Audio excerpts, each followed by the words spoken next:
So they must prove that there is a, what do you call that, that is a loophole doon sa kanyang policy. Kaso wala sila, they've not proven any single bit, no? Kahit ano pa, wala silang na-prove. Yun yung any single bit of offense, no? Wala silang na-prove. Okay, so that's what do we call that? That's number 3. Be present. So if that is the case, that you are present and focus and you try to manipulate what is present, there will be a peace of the mind, no? So that is how to clean your mind. The next is eat clean. Pang-apat to guys, eat clean nakalagay. You are what you eat ba? Clean food, clean mind, and vice versa. So, eating clean. So, ito naman yung sa pagkain. Ano? You must eat good food. Yun lang naman eh. Alam nyo guys, actually ngayon, napapansin ko talaga, sa akin lang yun. Ang majority ng ikinamamatay ng mga tao ay dahil sa mga maling pagkain. Maling pagkain. Kaya kain ka ng kain ng lechon, ay stroke ka, di ba? So, alam nyo, yung ganyang, kaya nga itong, eat clean so that your mind will be clean of any anxiety. Kumain ka ng tama, no? Huwag kang kumain ka ng tama lang, huwag kang kumain ng labis, no? Kasi kung labis ang kinakain, doon ka magkakaroon ng problema ang kalusugan mo. Actually, yung mga iba kong kaibigan, no, nagkakaproblema sila sa health during the months of November to December, no? After November and December, then papasok yung January to February. January, dun lumalabas yung mga sakit by January. Kasi alam naman natin yung November to December, no? Diyan yung mga celebration, holiday, Christmas, no? Christmas, etc. Yung doon pumapasok. Kaya pagdating noon, if you are not disciplined enough, like what I am telling you, you cannot eat clean food, no? Clean food are only clean if you are eating it at an average amount, no? At a fair amount. Hindi yung sobra-sobra. Kasi pag sinobra mo, ganun ka. Saka choose your food. Huwag puro lechon kawali, lechong adobo, lechong sinigang, no? So, grabe. Okay? So that's it. So because of that, if you're going to eat clean food, your mind will be cleansed, no? You will have a clean mind. Number 5, meditate, guys. So take some time to meditate alone. It helps build clarity and the ability to be present. Yes, sometimes I'm always alone here in my house, and there's a lot of meditation. So there are a lot of times that I can relax myself. Yes, there's no worry, no?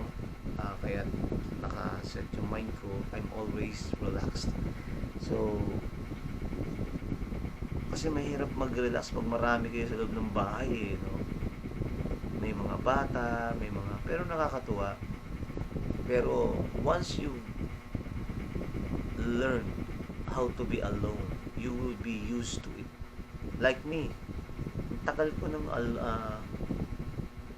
ng lonely, guys, 2025 ngayon. Siguro 2017,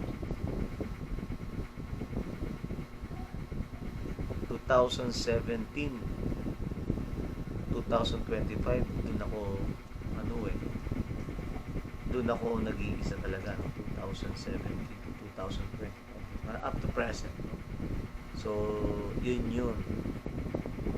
So you must learn how to meditate kasi if you can learn how to meditate in the Lord, it will cleanse your mind.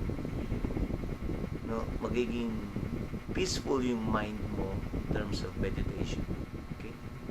Just relax your mind, wala kang iniisip na masama, yun lang. Then the last part is take a break. So take a trip out to nature or somewhere quiet and enjoy the serene environment. Forget about your problems. Alright. So that's the last. Take a break. So yun nga. At isa pa guys, kasi I'm an adventurer. No, I always travel if there are time.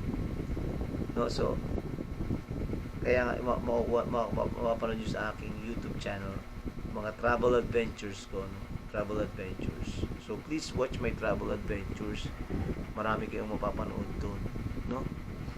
So it will make you relax, especially alam mo yung take a break and take a trip. Pag napunta ka sa mga lugar na may magagandang tanawin, nakakapag clean ng mind, no? Isa yun para yung mind mo ay malinis mo yung isip mo eh. Pag nakakita ka ng dagat, ng dalampasigan, nakakita ka ng kabundukan, it will clean your mind eh, yung nature, no? Kaya nga karamihan sa mga magagaling na philosopher noon, actually kamukha ni Socrates, Plato and Aristotle, ilan lang yun, no? Eh sa Greece, napakaganda kasi na tanawin sa Greece, guys. Sarap mag-isip, no?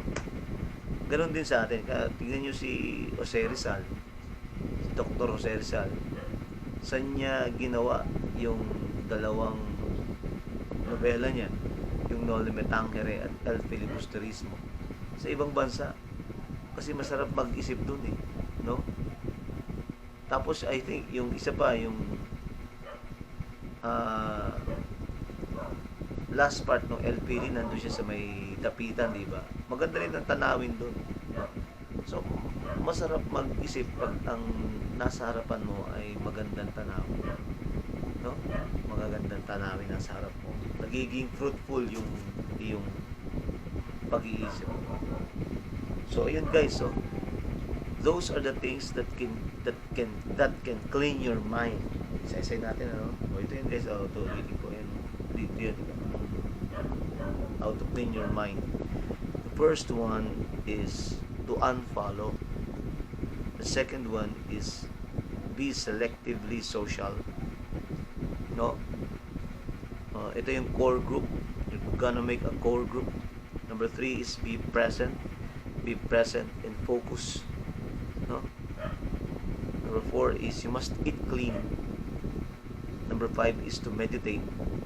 And number 6 is take a break, take a trip. No, that is how to clean your mind.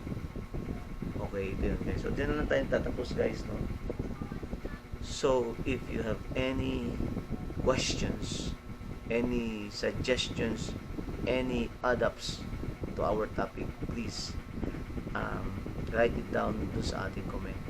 Please subscribe, watch, like, share, and comment. And if there are topics that you want to be discussed, no, sabihin nyo sa akin, i-discuss natin. Okay guys, so hanggang dito lang. God bless us all guys. Stay safe and bye-bye.